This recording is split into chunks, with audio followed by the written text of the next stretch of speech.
How's it? Welcome back. So I got some kind of bummer news, or at least bummer news for me. I wanted to go ahead and see if my old school meditation device, the Kasina mind machine right here, still worked. And so I had to like rip my house apart trying to find one of these old school first generation USB-C charging cables with the fatter end piece. Finally find a couple of them, throw this thing on the charger, plug it in, hit the power button, and nothing happened.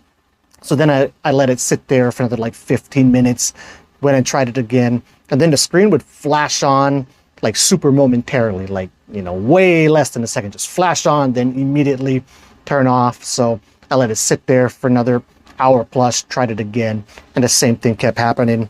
Plus I realized that the moment I would unplug it, then the screen wouldn't even flash on anymore. So I think the internal battery in this thing is dead already, which isn't too surprising. I mean, this is a good, got to be close to or more. I don't know, got to be like a decade old or so by this point. So not too surprising. But while I was at it, I thought I would go ahead and bust out my way more expensive Enkidu mind machine right here. And so I still use this, say like several times a year at least. I'll go ahead and bust it out, or if I have some friends over who I haven't already shown this thing to, because when I first got it, I was like making all my friends and stuff try it. I'll bust it out for that. So this thing still worked, that was nice, but I was also kind of expecting that. But then while I was at that, I had all my different light machine or mind machine meditation devices out. I thought I would do a direct comparison between just the light machine aspects of this, so not the binaural beat or hemisync function of it, and compare it to my newest meditation device, still like several months old now, but the LOOM light machine, where this just has, well, the light function. And the main difference between these two is this one has a full color spectrum lights, and this one just does white light and then yellow light. Also, this one can get quite a bit brighter. However, that doesn't really matter. And maybe if you're in like direct sunlight or something like that, which you shouldn't be using these in direct sunlight anyway, I would imagine this might be more useful in that setting. But if you're in a dark room, totally doesn't matter. Or even if you just have like general ambient daytime lighting and you're in your house, still plenty bright enough with this thing. So I went ahead and did 2 meditation sessions back to back, 10 to 15 minutes each.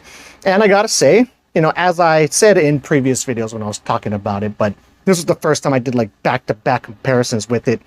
There really isn't that much of a difference between these two things. And this being way cheaper, you can essentially get like 10 of these for the price of one of these.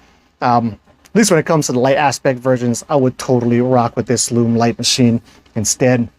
Now the colors of this are kind of nice, like particularly in the beginning stages of it, right? It just makes the visuals that you're seeing behind your closed eyes a bit more interesting.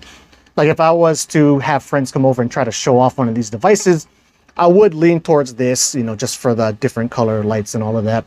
However, once I got into the flow state of my meditation, then there really is no difference between the two, right? You can start to see some colors pop through in this as well once you're kind of in that flow state. Of course, they're going to be stronger with this one, but once you're in that state of mind and you're starting to see the patterns form and it's twisting and turning, and maybe if you're getting close to that hypnagogic state, you can actually have these like actual visual images start to pop out behind the flashing lights. So, once you get to that peak state, there really isn't much of a difference at all.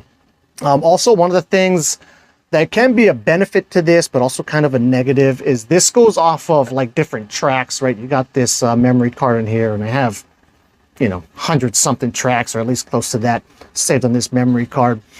Is certain parts of the song and stuff like that, or the track, it will pump out different flows and patterns and frequencies of light, which is nice when everything's hitting correctly. But then if certain parts of it you don't like, or if you're in a really good zone and you're vibing out with the patterns and stuff you're seeing, but then it goes to a different part of the song, and then it totally changes the lights that are coming out of this, the frequency of them and the pattern and the rate that they're flashing at, it can have a pretty drastic effect. Like I like how this one is basically just a steady, steady flashing, right? And so it's not going to change. So when you're in that flow state, you can just stay there, essentially as long as you want. Plus, these tracks end. So maybe you are in a nice state, you don't mind the changing vibe of the track as you're going through it, but then the song ends and it goes to something completely different, in which case this thing can kind of throw it off.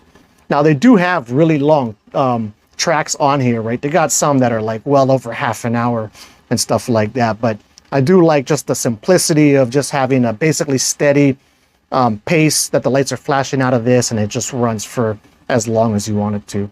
Not to mention the portability of this thing, right? It's cable free. You can put it up anywhere. But this thing, you have I have that. Can you see it? So that gigantic tripod stand in the back there. That's really just for this thing. And then, you know, if you're going to use the audible aspects of it and the binaural beats of the HemiSync stuff, then you got to bust out headphones, preferably good quality headphones as well.